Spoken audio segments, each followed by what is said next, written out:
As you can guess from the title of this video, actors are depressed. But how much? What are the facts? What are the details? I got all of it for you here. And guess what? A lot of this actually surprised me. So I'm going to share it with you. I'm going to tell you also a little bit about my time in reference to drama school. And then I'm going to talk to you about Hollywood. And we're going to say, hey, look, Hollywood's talking all about this stuff. We need to have inclusivity. We need to have it be kind, positive, mental health, all of this. Well, then how much are they helping? What are the unions actually doing? What is SAG-AFTRA doing? We're going to call some things out because they need to be called out. So without further ado, let's go ahead and get into it. So the first thing that we have to do is we have to build the groundwork for this video. So the thing that we have to realize is depression is a real thing. It's out there and it exists. But how much of the world's population actively deals with depression? Well, right now it's 5% according to the World Health Organization. But now if we go and look at it from the artist perspective for actors and artists, how many of them actively go and deal with depression? Well, if 5% is the general population, do you think it's maybe 6%, 7%, 8%? Is it doubled at 10%? The answer is pretty crazy. It is 15 to 50%. Now, mind you, think about that really quick. 15 to 50%, that is 3 to 10 times greater of the general population of the entire world. That is a very strange number to think about. It is 3 to 10 times more. If you're getting into acting in this entertainment business, you got to realize, hey, this could be a huge factor that it may actually even have an effect on you. So we have to think, what are some of the reasons that causes this depression? Well, one of the big things out there is stress. Being in this industry, being an actor, is a very stressful thing for many different reasons. The type of training you're getting. Sometimes there is training out there that's back old school style where you have to go and think about your mom dying, or you have to think about some terrible, horrific thing that happened in your lifetime. That is not good or healthy for your mental health. Because you have to realize an acting instructor, they teach acting. They are not medical professionals. They have not gone to school. They have not learned. They have not been certified to go and deal with the mental health of individuals. So sometimes what happens inadvertently is that the actor who is being trained in this sort of way ends up building depression for themselves. And then there's the lack of the finances. Actors will go and work a 9-to-5 job, working minimum wage, barely able to go and make rent and put food on the table because they're living in LA and it's so damn expensive that becomes a big stressor on you. A science journal at MIT stated that you are 1.5 to 3 times more likely to go and deal with depression the lower your income is. And newsflash, artists in general really don't make that much money from their art. They're lucky if they can go and make $10,000 just from their art a year. And remember, in the United States, if you make under $15,000, you're below the poverty line. So then when we actually go and then take a look at all of this, we can see that all of these different stressors have an effect on us. And then the more stress that we have, it's actually not healthy for our mental health at all. Professor Corrigan from Illinois Institute of Technology states that stress for anyone can accelerate or exacerbate almost any mental illness. So then what ends up happening is that when actors are completely unaware of this business, they don't know, hey, these are the facts, this is the difficulties that you're gonna have to deal with. They don't know what they're getting into. That's where all the stressors come from, because then you cannot plan, then you cannot prepare properly. You're just thrown in. You move out to LA thinking, hey, I'm gonna audition, I look good, I'm gonna go and make it as an actor or actress, and then you find out you get hit with the reality stick and you're like, oh my God, that doesn't happen. Can I do this? That's where deep, dark depression can really start forming for you. I've seen this many times before because I've gone to drama school myself, and I've had many actors who I've been in class with think, hey, I go to drama school, get all this great training, I've now accrued all this student debt, but that's okay with the student debt because I'm gonna be auditioning and I'm gonna make it as an actor and I'm gonna pay off all of my debt. And then what ends up happening is 1, 2, 3, 4 years go by and they realize, oh my God, they haven't booked anything. And after all these years have gone by, they start questioning themselves and their life and their choices that they've made. And I've seen a lot of actors who I've gone to school with all of a sudden fall into these deep, dark depression pits. Not because their acting is bad, but it's because in this industry, there is only so much that any actor can control. You can't control if the casting director wants you or not, producer, director. There's so much you don't have control of, but nobody realizes that reality, so they haven't prepared in the same way that I've seen other actors prepare to be able to handle these stressors. You need to have the financial means to be able to do so. This is where we have the beautiful actors union called SAG-AFTRA. Now, actors always want to get into this for many different reasons. They want to be able to go and, yes, have health insurance. They also want to be able to go and make more money for their projects. They also think if they get into this, that they're going to go and start booking more because they're within the union. Well, let's go ahead and look at some facts. Did you know that most unions in the United States provide health insurance, and that about 95% of employees have access to employer health sponsored benefits? So this is all great and fantastic to hear. So let's go a little bit deeper now. How much do you think the global film industry makes? Do you think it's $1 billion,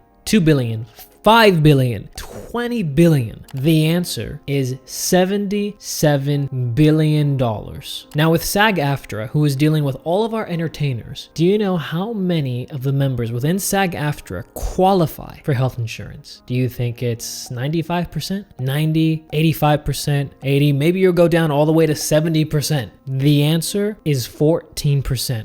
Only 14% of artists are able to qualify even for health insurance. And do you know how much you need to make to qualify for that? It's $26,470. And only 14% of artists end up making that. So now let's go ahead and run all of these numbers together. So with a global film industry that makes $77 billion a year, SAG-AFTRA has 160,000 members in it. Now only 14% of them make enough to qualify for health insurance. So out of the 160,000 members in the union, only 22,400 qualify for health insurance. So that means 137,600 members do not qualify for health insurance at all. They don't make the money. Now, to a lot of you, this may seem like a really crazy number, but let's bring another crazy number into this. This is just talking about members who are within the union. They made it into the union already. You know how many actors are not in the union who want to get in, who don't qualify for that union health insurance? Over 700,000. Now, the reason that this is also crazy to think about is because within an industry that makes $77 billion and with a union that has 160,000 members, you would think because the industry has to deal with so much mental health and depression issues, especially with actors, that then they would have ways to go and deal with this to help their artists and help their actors. But then only 14% of them can qualify for health insurance? That just seems a little wrong. Now here's where everything starts to get a little bit more scary. 90% of suicide victims suffered at least one major mental health disorder, with major depression being the most related to suicidal behaviors. Suicide and depression go very hand in hand with one another. When it comes to depression, you're at 25 times greater risk of suicide compared to the rest of the general population. And remember, actors and artists face depression 3 to 10 times more than the general population.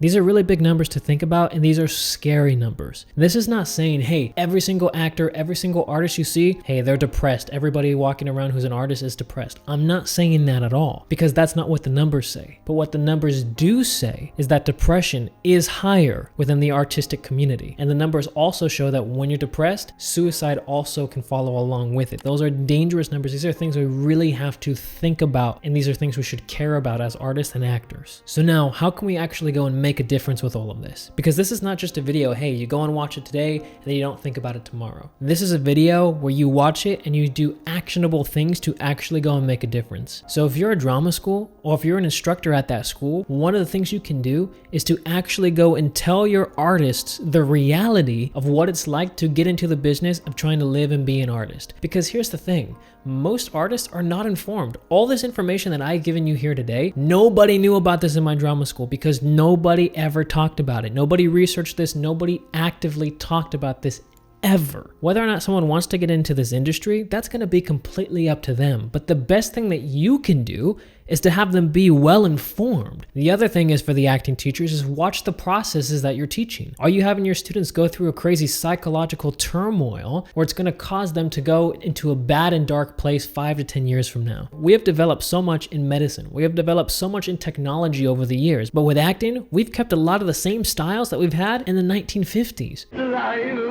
It's alive! It's alive! We have to grow, we have to change, we have to adapt. We can't just keep using the same thing over and over, especially when we go and look at the results of all of this. At the end of the day, 3 to 10 times more likely to have depression if you're in the arts. There is a reason for that, and one of the contributing factors is how we have our actors use their approaches. Now, for those of us in the union and our union members, we have to go and do better. The union has to go and do better to go and support its actors, to support its artists, because this is a fact that we have to deal with. And only allowing 14% to have health insurance when we're in a global $77 billion industry, to me, and I think to everybody else, that just sounds a little bit strange. I hope that you were able to get something out of this video today, because these are numbers and stuff that I had no idea about at all before. I had zero clue that this is what the depression rate was in Hollywood compared to the rest of the population. We need to do better. We have to do better as instructors, as students, as schools, as everything. We have to make sure that we are helping the next generation and not hurting them. The best way that we can go and make a change is to just start talking about all of this. Again, nobody talks about this. We need to talk about it. Share this video, show it to somebody who needs to hear this information, because we need to help as many people as we can. And we need even more research on this. We need more people to go and look into this type of information. I'm even curious, for the 14% of members in SAG-AFTRA who afford health insurance, how many of them are actors? Because not everybody in SAG-AFTRA is even an actor. So I'm very curious to even see what those numbers are. So I hope you all like this video. It's a little bit of a different video, but it's an important one that we need to make, we need to talk about, because we need to see the other side of Hollywood. We need to see the truth. We need to see what's actually out there. There's a positive and great side of Hollywood, but there's also the dark side of Hollywood. And these are the things that we have to pay attention to, have to focus on, because there's a lot of artists who want to get into it, and you need to know what you're getting into. So thank you for tuning in, like and subscribe. And then if you like this video, then you're going to love watching this one right over here. I'll see you later. Bye-bye.